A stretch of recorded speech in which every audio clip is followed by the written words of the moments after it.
Hi, everyone. My name is Jillian Flexner, and I'm the founder and president of Fresh Squeezed Opera. Welcome to the fifth of our Fresh Squeezed conversations with Molly Joyce. Before we begin, I wanted to ask that you consider supporting Fresh Squeezed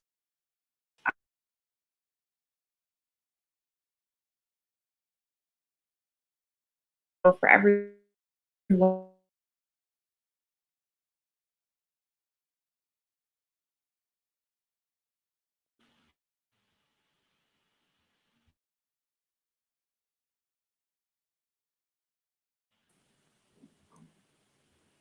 Thank you, Jillian. And again, I'd love to echo that if you can donate to Fresh Squeeze Opera at all right now, it would be greatly appreciated. We are going to be speaking tonight with Molly Joyce, who is joining us from Fairfield, Connecticut. Let's bring on Molly. Hey, Molly.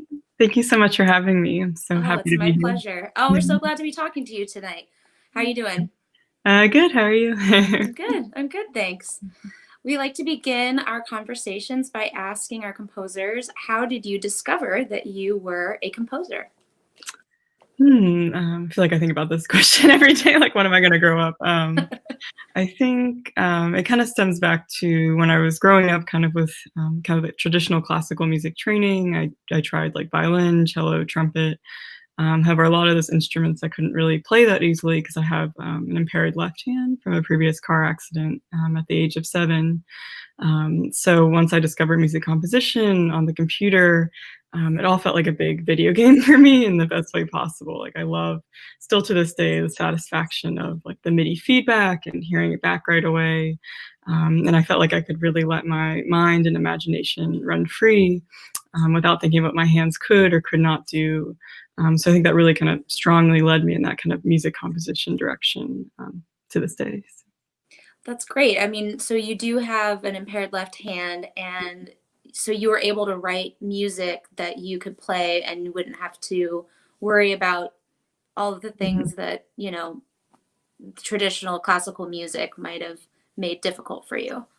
Yeah, exactly. And then primarily, I guess it came out, in the form of writing for other performers, of course, and again, still to this day. But then kind of came a little more full circle, I guess, about 4 or so years ago, like in graduate school, when I started performing more and on my own kind of instrument and with my voice. And you play on the toy organ, is that right? Yeah, and I actually have it. I don't know, this is appropriate right here. So I'm like looking towards it. It's like my baby. You're in your studio coming live from No. where it all happens. So when you were beginning to write music, what tools or resources did you find were the most valuable? I would say kind of anything and everything. I mean, this might sound cheesy. I feel like art, of course, is inspired by, mundane things of everyday life to kind of dreamy things in a way of surreal things. And but I also think like mentors and kind of idols are really important, even those ranging, of course, in the classical music field, especially female composers, to even ranging towards more indie and pop and rock music. And just realizing, again, I don't mean to sound cheesy, I'm really like addicted to music in a way. Like, I know if I don't compose for a week or so, I kind of get sad or depressed. I kind of have an itch to get back to it. So just, yeah, being addicted to it in the best way possible. Have you been feeling that way throughout the last couple of months, during the shutdowns and all that sort of stuff? Have you been finding it as easy to compose as you did before? Yeah, I think so, and I think I've been really fortunate for a lot of, like, digital opportunities in a way, and again, I feel like it's kind of like, whatever, my daily bread and butter in a way. I know I'm addicted to it, and I think you probably a lot of composers say that our lives haven't changed that much because 'cause we're used to working in isolation in a way and by ourselves, so. I think a lot of writers, either if it's just writing poetry or prose or music, they all comment on the fact that it is, a pretty lonely, solitary, Yeah, exactly. journey. Yeah. You have selected a couple of things that you're sharing with us today, and the first one is your composition, The End. Can you tell us a little bit about that? Sure. So this work was written about, I guess, a year and a half ago now, at Swatch Art Piece Hotel in Shanghai, China. And it was initiated as part of a collaboration with the amazing visual artist and videographer Maya Smira, who's an Israeli artist, and we were both at this residency together. And when we first started talking about the collaboration, I kind of knew two main things in a way. First, that I wanted to cover the classic song "The End," and it's kind of a cover of a cover. So it's from The Doors, the '60s band The Doors song "The End," which was then covered by the German singer-songwriter Nico. And in her rendition, a friend played that for me a couple of years ago, and she has a really kind of lower voice like me, more chest voice singing, and she really draws out the lyrics with a lot of beautiful, like organ-like chords underneath it. And I remember when my friend played that for me, I thought, okay, I really want to try to do just a straight cover of that and just see what happens. Is when I was first starting to sing more, I just wanted to, again, just see what happened with that structure. However, as I started working with it more, I really realized that the lyrics really naturally lend themselves to exploring kind of the end of physicality. And in my case, with an acquired disability, like kind of artistically asking what happens when physical movement and sensation leaves your body, which I just love asking so much, which might sound depressing, but I feel that for me, I like to say I try to explore it in depressing and optimistic and just exploratory ways.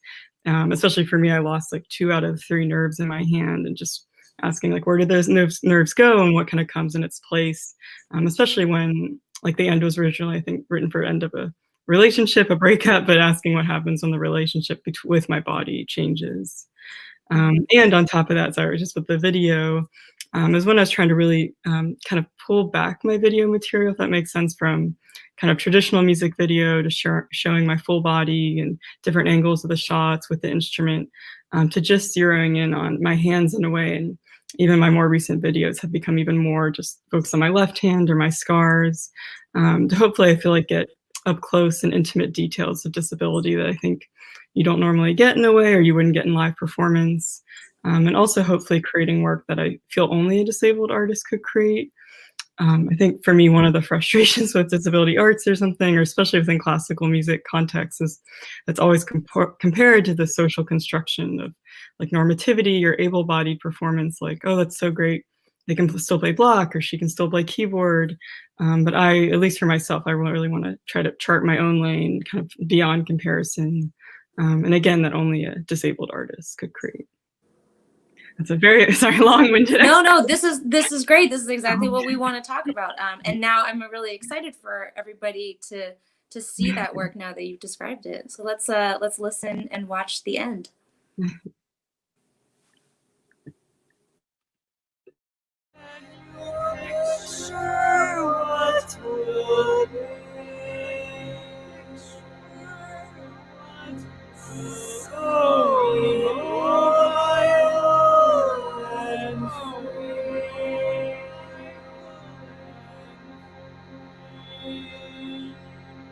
Desperately in need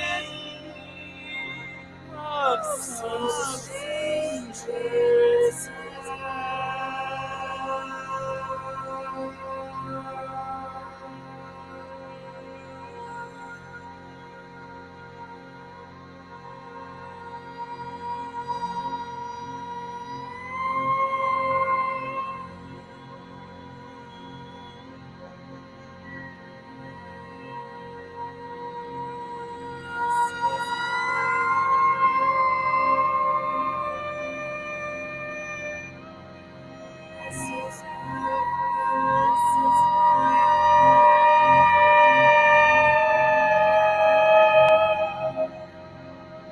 This is the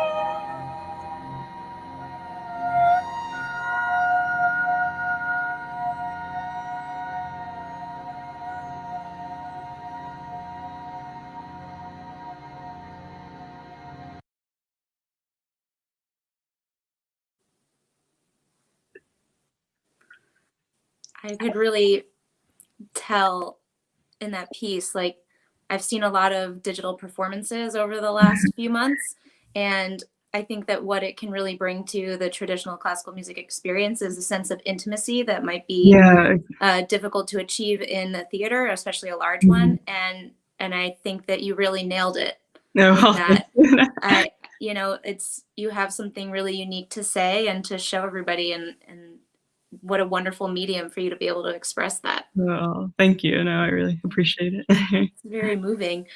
So you said that you had used a cover of a Doors song to get this. So you had a text that was sort of existing already when you made The End.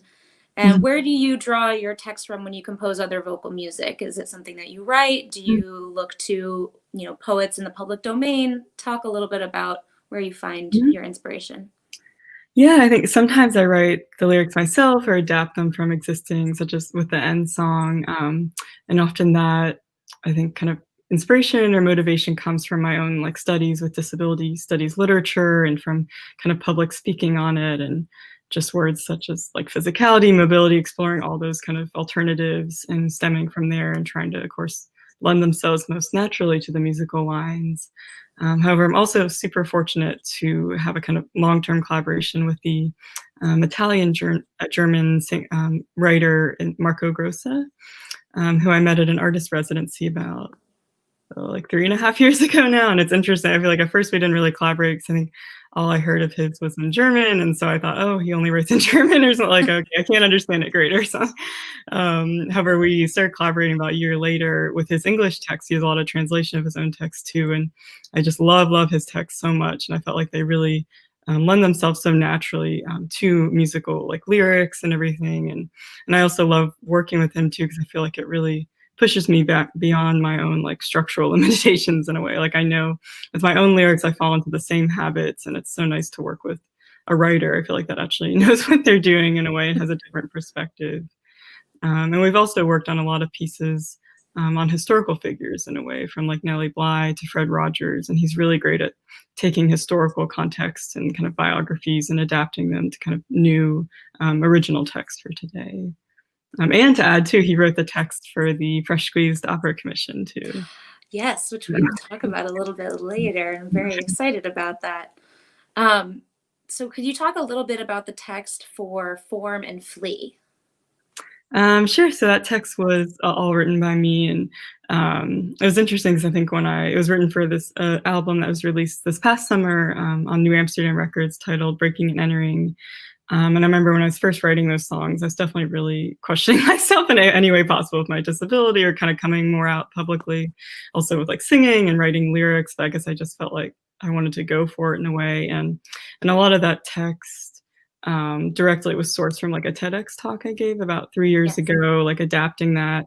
We'll be putting the link to that TEDx talk in the show notes as well. And I highly recommend that all of our listeners now go and take a look, because it's very moving. Oh, thank you. Yes, I think I took a lot of that, especially more of the rhythmic text from that, and just tried to specifically ask in that piece, like what happens when part of your body forms with you, again, with my case of acquired disability, but then part of it flees in a way, and trying to kind of zero in specifically, again, on the car accident, asking kind of what happened, not in a super literal way, but more in a figurative and I guess surreal way, I like to say. Mm-hmm. Great. Let's listen to Form and Flee. Mm-hmm.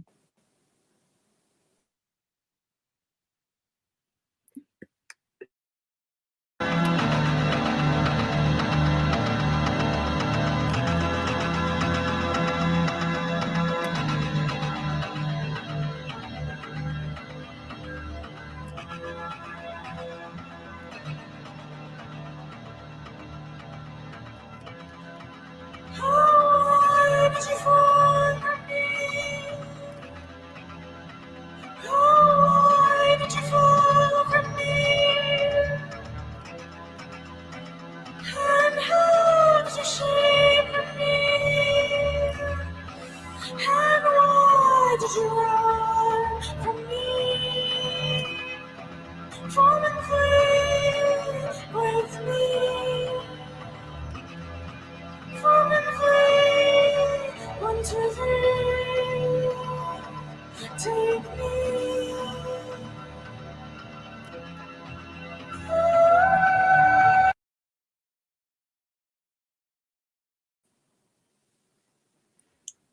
That's just a small selection of Form and Flee from Molly's new album.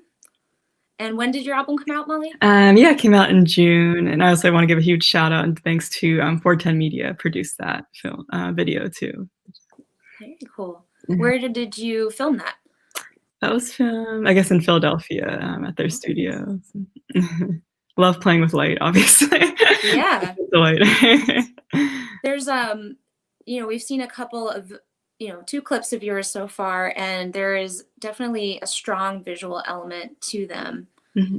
Do you visualize the performance of your piece when you're writing it? I mean, you say you're also a performer, so there's got to be some element of that too. And how much does the visualization of the actual performance influence the composition of what you're writing? Yeah, it's interesting because I think even before I started performing more, I always had a visual like influencer or wanting to always imagining the performer and this kind of longing to really again visualize the music in a way, which I feel like again stems from my experience with disability. I mean, all tied to that, but before I really was doing disability studies, but I realized I always had this like physical leaning in my work, and especially once I started performing more, I wanted to really just have purely physical kind of starting points for the pieces, such as my left and right hand will switch places, or they'll stay the same the whole time, and playing around with that. However, I think I quickly realized after doing some performances that, again, tying in with the videos, it's often hard for the audiences to really see that in a way unless you're sitting like right next to me. Hence, like why I really wanted to go into video more and ideally perform with video. And I think this kind of like motivation to move in that direction also ties with kind of disability aesthetic and culture overall, especially with going into accessibility. And by accessibility, I mean having kind of multiple sensory inputs and interpretations as possible. So especially from someone like me coming from a more oral musical starting place, to have at least a visual output and option for my performances and my work in general, which is why I love putting like open captions in them. And again, those are only 2 senses in a way, like oral and visual, and ideally in live facets, I also have tactile implements to kind of feel vibrations of the music. So it's still very much developing. I always feel like I'm learning more about accessibility and access in general. But I think that, I guess just it all relates back to kind of my intuition with that.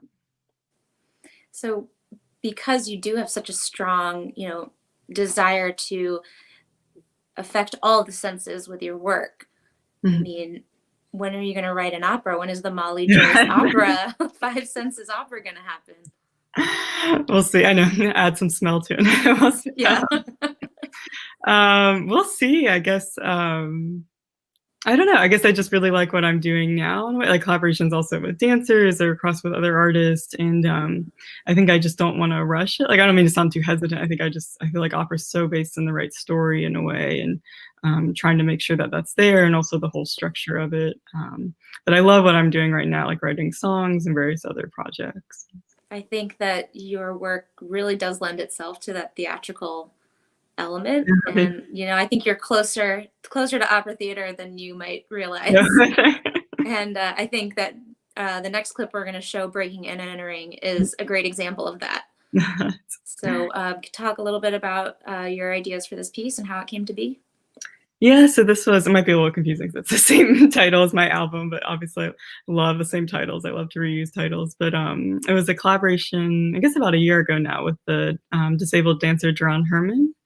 And this was definitely my most mutual collaboration to date, in the best way possible. And we wanted to explore, we have parallel impaired left sides. However, him from congenital, he has cerebral palsy, and me acquired, of course.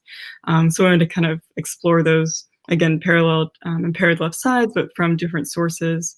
And also really kind of break down the traditional music and dance binary in a way, where usually kind of the composer composes all the music beforehand, the musicians are in the back. And I really give like all the credit to Jerron here. He really wanted to like bring my instrument, the organ, like in the center or very prominently in the dance floor.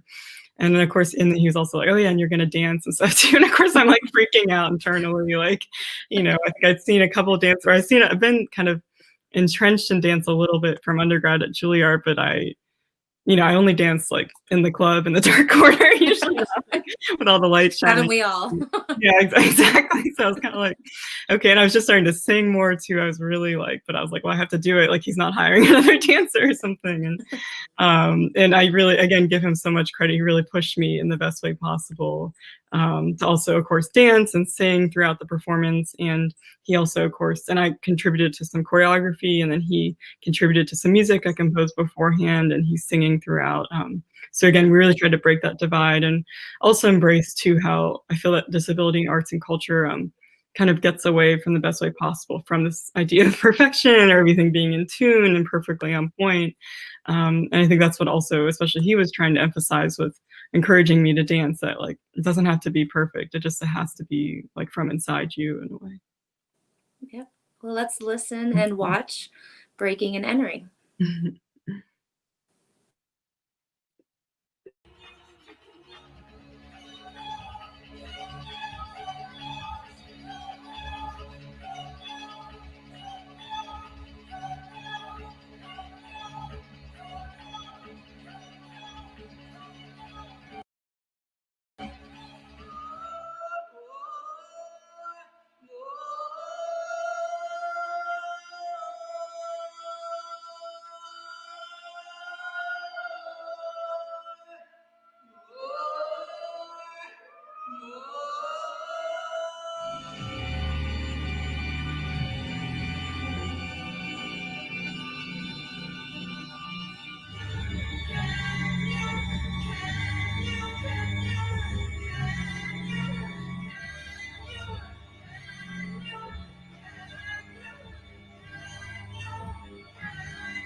Yeah.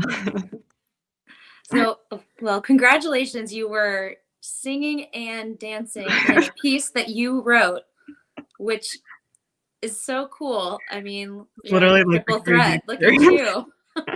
Now that I look back, I'm like, just was like the craziest thing I ever did in the best way possible. But Yeah, absolutely. I mean, you covered so many different art forms. See, you're already in the opera theater space. I'm telling you, Molly. take it to you're me. you're there.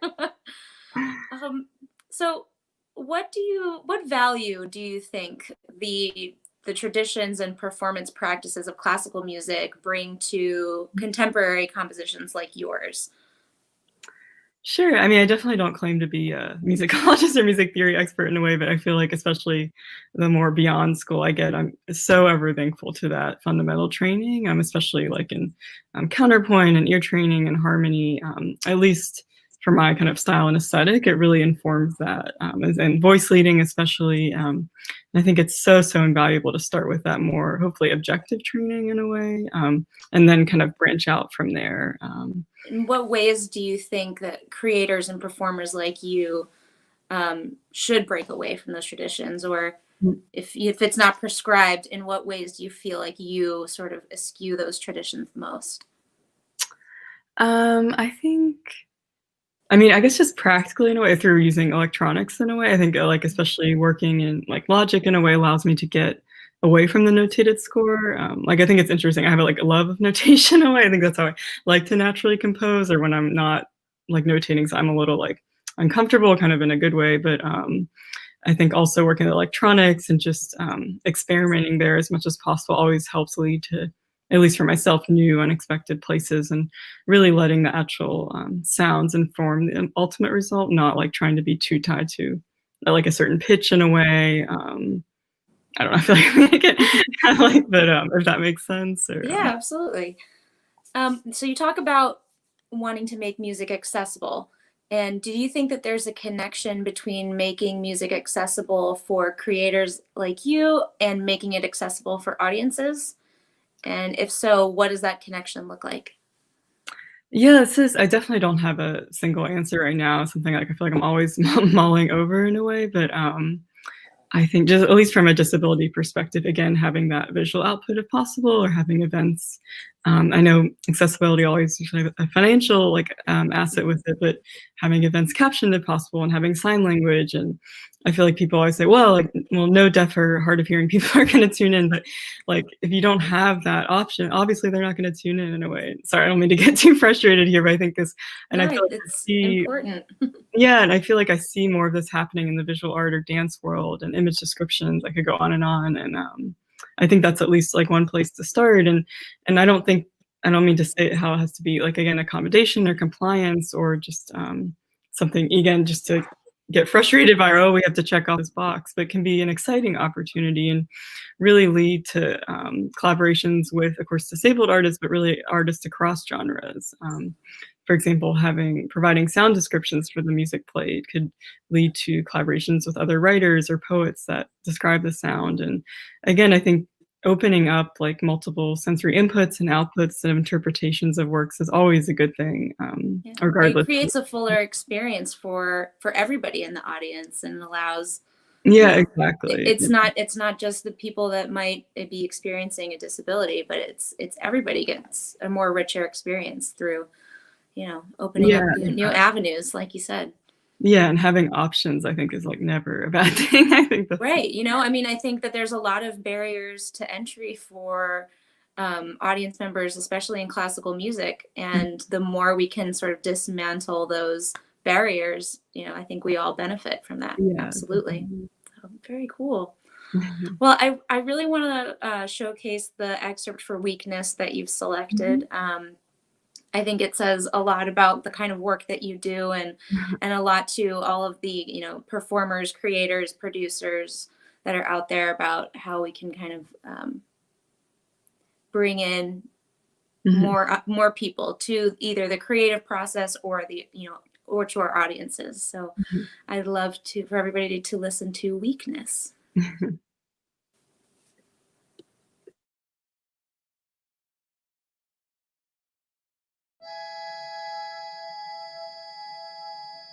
What is weakness for you? Weakness, gosh, that's so loaded. Yeah, it's not a word I think about that much, and I wonder why.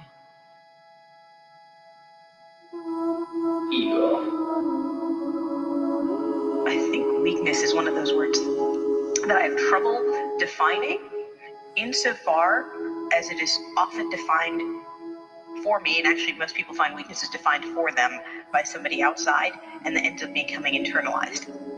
Some disabled people are weak some of the time, but so is everybody else. Feels connected to fragility, which I think of as kind of like the default way of being and existing in the world. I feel a lot of like weakness and fragility in my body, and that feels really connected to how I move through the world, and I interact with people who don't have that experience of their body, but I often feel like that is kind of a myth that they're living in. Internalizing what other people think I'm able to do. I don't know how many times a day, a week, a month, a year, people say like, you're such an inspiration for doing blah blah, and I'm like, I'm such an inspiration for being on the sidewalk. Like, how about I'm an inspiration because I persevered through an educational track and went on to do X, Y, and Z and build this professional career. Like, why isn't that inspirational? Giving up before I try something. I just wish this is my superpower. I do think that in those scary, ugly, lonely moments of, just being total weakness, you really understand yourself. And I think that's been a source of power as well.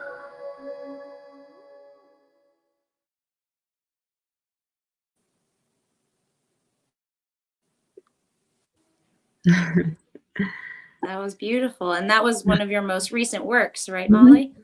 And when Yeah. did you finish that? I finished it, I guess, this summer or so, yeah, doing the music and the video, and that's part of a larger kind of ongoing project titled Perspective, which asks disabled participants questions such as what is weakness for you, what is access for you, what is care for you, and more. And of course features the audio from their answers, and with my musical underscoring with the organ and my voice and electronics. And then again, as you saw with the visual output, and ideally in kind of live formats, I'd have those, again, tactile or haptic facets. Exciting. I can't wait to see more. We've come to the end of our time together tonight, Molly. Can you tell our audience where they can find more from you? Sure. My website is mollyjoyce.com, and then I'm on Facebook, Twitter, Instagram, all of those, which is on my website too. Yeah. What upcoming projects do you have that we can look forward to? Sure. So December, oh, I need to check the date. 17th, I think I have a talk with the Hirshhorn Museum actually in Sculptor Garden with their assistant curator Sandy Gutman, which will be a live stream like this. I believe it's 9 a.m. that day. And I'll actually be sharing more from that work perspective and talking about other parts of my practice. And then in early January, I'm really honored and excited to be contributing a new music video to the Prototype Festival as part of their kind of modulation series. That's great. Well, Molly, thank you so much for joining us. We really appreciate you sharing your work with us and chatting. It's been so nice. Yeah, Have a wonderful evening. Thanks, Yeah. everybody, for tuning in. Bye.